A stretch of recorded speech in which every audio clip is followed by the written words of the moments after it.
초보도 고수처럼 투자하고 경영할 수 있는 가장 간단한 방법. 만약 당신이 한 번도 주식 투자에서 큰 성공을 거두지 못한 분들이라면 반드시 이 영상을 끝까지 시청해 주시기 바랍니다. 어쩌면 여러분들이 머리가 똑똑하고 훌륭한 성품을 보유하였지만 이것의 중요성을 진정으로 깨닫지 못하여 실패하고 방황하고 있었을지도 모릅니다. 오히려 똑똑하고 훌륭할수록 이것을 무시할 수 있지만 이것의 힘은 정말이지 강력합니다. 이것의 중요성을 오늘 영상으로 깨우치신다면 주식 투자뿐만 아니라 당신의 인생에서도 큰 긍정적인 변화가 생길 것입니다. 오늘 영상의 순서는 다음과 같습니다. 금융업에 종사한 적 없는 투자자, 연평균 수익률 28%의 펀드 운용사 대표가 되었다. 마이크로소프트의 빌 게이츠, 그는 과연 훌륭한 개발자라서 성공한 것일까? 이것을 적극적으로 실천하는 기업을 발굴하는 방법. 저는 이 책을 읽고 사업을 해보고 싶은 마음이 절로 들었습니다. 아, 사업은 이렇게 하는 것이구나.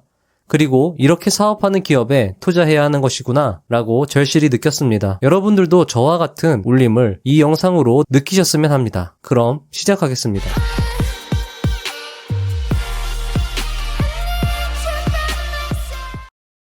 모니시 파브라이는 금융업에 종사한 적이 없었습니다.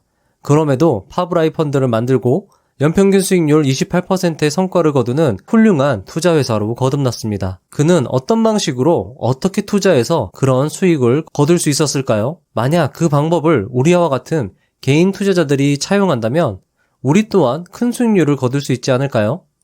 정답은 바로 모방에 있었습니다. 쉽게 말하면 따라하는 것이죠. 큰 성공을 거둔 사례를 연구하여 그대로 하는 것입니다. 아마 여러분들은 살짝 당황스러우면서도 허무하실지도 모르겠습니다. 그리고 여기서 영상을 뒤로 넘기실지도 모르겠죠. 하지만 좀 더 인내심을 가지고 보실 것을 추천드립니다. 당신에게 어색하고 불편한 모방과 차용은 당신의 인생을 바꿔놓을지도 모르니까요. 파브라이는 버핏 파트너십의 투자 스타일을 그대로 따라했고 투자자로서 성공할 수 있었습니다. 심지어 그는 이 책은 독창적인 아이디어는 거의 없고 사실상 모두 어디선가 차용해온 내용으로 구성되어 있다고 말했습니다. 어디선가 차용해온 내용으로만 구성되어 있는 전혀 독창적이지 않은 이 책은 전 세계 가치 투자자들의 바이블이 되었습니다. 혁신은 불확실한 도박이다. 그러나 차용과 확장은 훨씬 적은 위험을 수반하면서 상당한 보상을 가능하게 한다. 따라서 혁신 기업에 투자하는 것이 아닌 모방하고 확장하는 기업을 발굴하여 투자하는 것이 큰 성공을 거두는 핵심이라고 저자는 강조하고 있습니다. 그러면서 그는 이렇게 말했습니다. 주식시장에서 투자 대상을 찾는다면 혁신 기업은 무시하십시오. 차용과 확장을 되풀이하며 능력을 입증해온 기업가의 사업을 찾아서 투자해야 합니다. 그것이 바로 단도 투자입니다. 모방으로 성공한 대표적인 기업, 마이크로소프트. 마이크로소프트의 창업자 빌 게이츠와 그의 친구 폴 앨런은 1980년대만 해도 풋내나는 개발자들이었습니다. 이렇다 할 프로그램도 만들지 못했습니다. 그저 개발하고 있는 중이었죠. 그러다 이런 소문을 듣게 됩니다. IBM에서 곧 출시 예정인 개인용 컴퓨터에 탑재할 운영체계를 찾고 있다. 빌 게이츠와 폴 앨런은 바로 IBM을 찾아갑니다. 그리고 마이크로소프트에서 운영체제를 개발 중에 있으며 기한 내에 납품이 가능하다고 IBM을 설득합니다. IBM 사장과 빌 게이츠는 어느 정도의 친분이 있었기 때문에 IBM의 사장 존 오펠은 빌 게이츠를 믿어보기로 합니다. 그리고 마이크로소프트와 계약을 체결하죠. 하지만 빌 게이츠의 말은 모두 거짓이었습니다. 사실 빌 게이츠는 이렇다 할 운영체제를 보유하고 있지 않았습니다. 당시 시애틀 컴퓨터라는 작은 회사는 잘 나가는 운영체제를 뵙게 만든 큐도스라는 운영체제를 판매하고 있었습니다. 빌 게이츠와 폴 앨런은 큐도스를 약 5만 달러에 사들입니다. 그리고 큐도스를 조금 수정한 후 MS도스로 이름을 붙여 IBM에 공급하였습니다.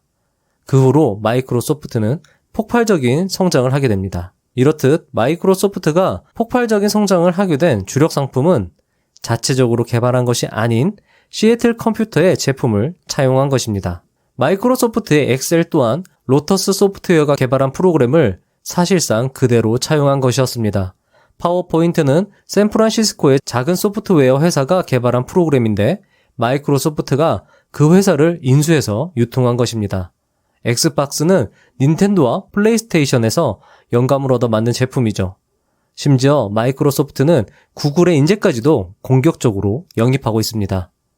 마이크로소프트는 자체 개발에 착수하기 전 다른 기업의 혁신 사례와 고객 검증 결과를 검토하였습니다.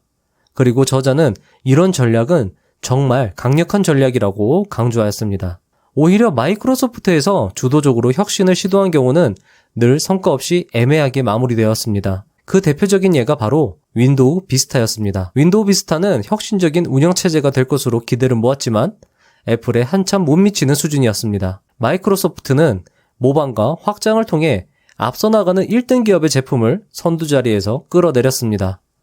모방에 뛰어난 기업은 위대하며 혁신은 불확실하지만 모방은 구체적이라고 저자는 강조했습니다. 결국 크게 성공하는 기업가들은, 투자자들은 다른 사람들의 위대한 아이디어를 노골적으로 차용한 사람들입니다.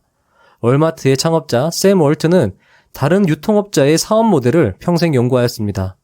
월마트의 사업 모델의 대부분은 K마트에서 차용한 것이죠. 크게 성공한 사람들은 혁신가가 아니었습니다. 그들은 크게 성공한 사람들을 그대로 따라하는 실천가였습니다. 주식시장에서 투자 대상을 찾는다면 혁신기업은 무시하십시오. 차용과 확장을 되풀이하며 능력을 입증해온 기업가의 사업을 찾아서 투자합시다. 그것이 바로 단도투자입니다. 그렇다면 우리는 어떻게 모방기업을 발굴해낼 수 있을까요? 모방기업들이 가장 잘하는 대표적인 것이 바로 1등 기업, 혁신기업의 인재를 영입하는 것입니다. 마이크로소프트는 구글의 인재를 영입하기 위해 안간히 힘을 쓰고 있으며 우리나라의 기업들은 우리나라 1등 기업, 삼성전자의 인재를 영입하고 CEO의 자리에 앉힙니다. 즉, 해당 기업의 CEO를 확인하여 삼성전자의 근무 경력이 있는지 한번 확인해 보십시오. 삼성전자뿐만 아니라 자신의 기업 외에 다른 기업에서 영입을 했는지 한번 확인해 보십시오. 삼성전자에서 또는 다른 기업에서 근무 경험이 있는 사람들을 CEO에 앉힌다는 것은 우리 회사를 삼성전자처럼 또는 다른 회사처럼 만들고 싶다는 것이고, 삼성전자 또는 경쟁업체를 베끼고 모방하고 차용하려는 의지가 있다는 것입니다. SK이노베이션과 LG화학의 배터리 소송도 같은 맥락입니다. SK이노베이션은 LG화학의 핵심 인력 76명을 2년에 걸쳐 영입하였습니다. LG화학은 SK이노베이션을 상대로 영업비밀, 특허권 침해 소송을 제기하였고 결국 LG화학이 승소하였습니다. 물론 SK이노베이션에서 2조 원의 배상금과 로열티를 LG화학에 지급해야 했지만 LG화학이 수십 년간 쌓아온 기술력을 고려하였을 때 2조 원은 오히려 쌓일지도 모릅니다. 주가를 보더라도 SK이노베이션의 패소 후 주가는 급락하였지만 현재 상당 부분 회복한 모습을 보이고 있습니다. 단독 투자자였다면 SK이노베이션의 주가 급락의 기회를 놓치지 않았을 것입니다. 오늘 내용을 다시 한번 정리해드리겠습니다. 1. 성공한 투자자의 투자 방법을 연구하여 차용하고 확장하라. 2. 혁신기업은 오히려 경계하라. 후발주자, 모방과 차용에 뛰어난 기업에 투자하라. 3. 기업의 CEO를 외부 인사로 채용했거나 경쟁기업의 직원을 영입하는 기업이라면 모방과 차용의 가치를 알고 있는 기업이다. 이상입니다.